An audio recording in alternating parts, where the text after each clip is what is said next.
So wanted to cover the no repaint, no recalculation iGrid dual bands indicator.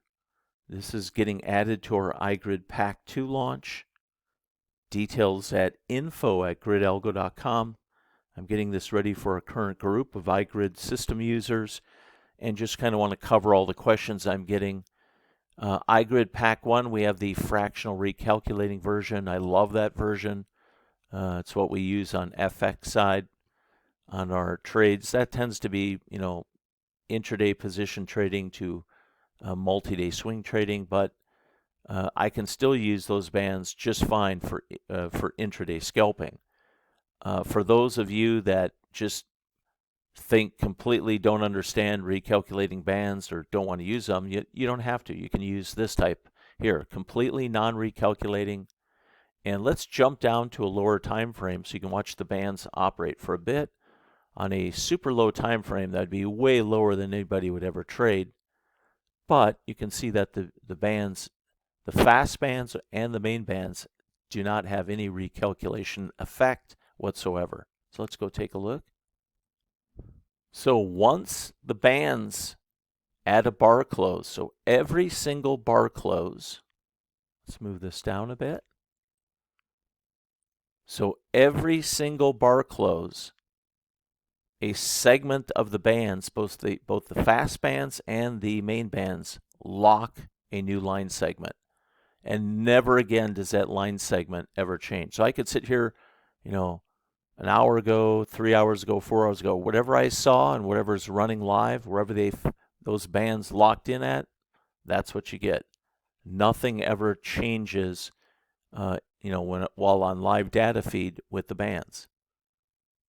So they're a fixed plot, non-recalculating band. So there's absolutely no recalculation going on in the bands whatsoever. And I've had these since 2008. I think this is like version 5 or 6 of the bands over that time. So you'll have the ability to, and sorry, I got some of the arrows on certain types colored the wrong color. But anyhow, you'll be able to go in and excursions outside the main bands. You'll be able to turn on and off triangles. Just kind of giving you a heads up, you're starting to get excursions outside the bands. You can use those as outputs for any third-party tools.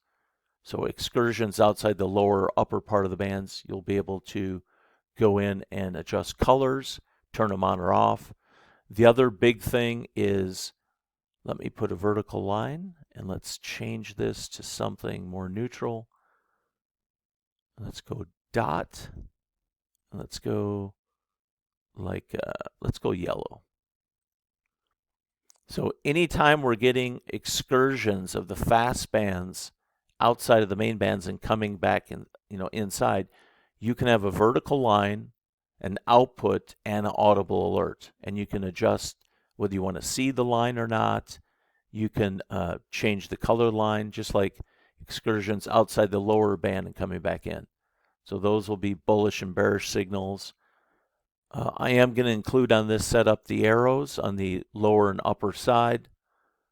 So as you can see, as you're getting excursions outside the bands that have a certain amount of excursion where at least one candlestick is completely outside of the bands and then closes back in the direction of the main bands, you'll get triangles to plot and so on. So you can change colors, thickness of the lines and everything. So there's going to be total adjustability on your side. Let me go back up to a more normal time frame. So 5 grid bars is really, really low. That's like the bodies of the candlesticks are only 5 ticks in vertical height. So that's just a time frame that I don't think anybody'd ever be on. So the key is I can't really think of anything that's much more what I call visually efficient, cut and dry, where to get in and work trade setups. And, we've got it running on the NT8. This is now getting translated onto Quant Tower. So this was kind of a big project. I think I'm on my 5th or 6th generation of these adaptive price bands that do not repaint or recalculate in any way, shape, or form that I first started using back in 2008.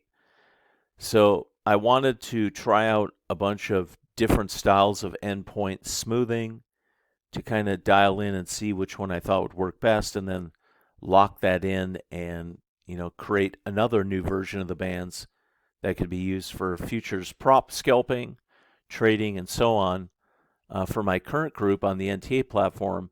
But mainly, I really wanted to get the bands into Quant Tower. Quant Tower, so many prop firms are adding it. I know some very sophisticated automated traders that have moved over to it.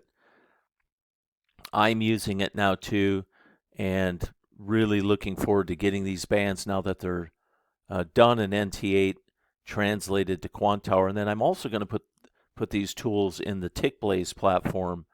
I'll work on that the second half of February. So anyhow, there you have it. There's the iGrid dual bands. They do not repaint or recalculate in any way. You can have all kinds of adjustability.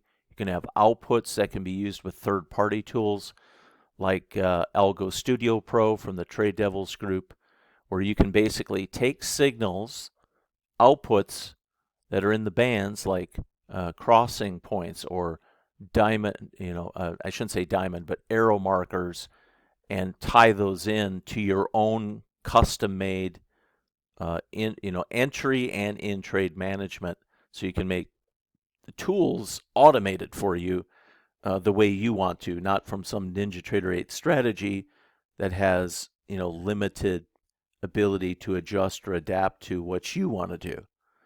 So, and there's Bloodhound, there's Blackbird, there's Markers Plus, and what is that? Ninja has Captain Optimus, I think they call it. I don't really know anything about it.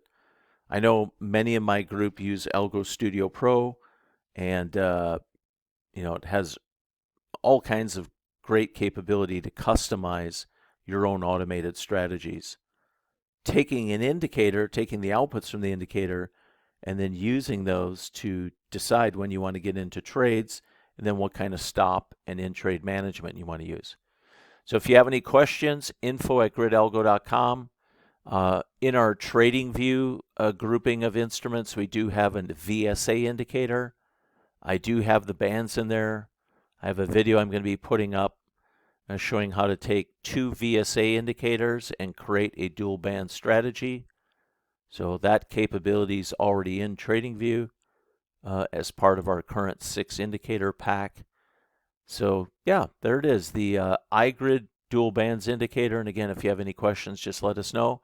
And I'll be shooting a lot more videos on the bands operating live in the days ahead. Once I get this last little, iGrid Pack 2 launch, as far as getting it out to our current group, and it's not just this. We're going to put one other Renko in the iGrid pack, and I've decided I really want to add a Z-score indicator so a person can see how far away is price, the excursions, from a VWAP. I'm starting to like that indicator for a lower oscillator visualization. I haven't really talked about it much, but I've been testing a few of them, and I found one I like. And they're out there everywhere. People already have them. The code's out there everywhere, so it's nothing that special. It's just I know what kind of settings I would like to use, and I know how I'd like it to look graphically different from a lot of ways other groups use it. So anyhow, there you have it.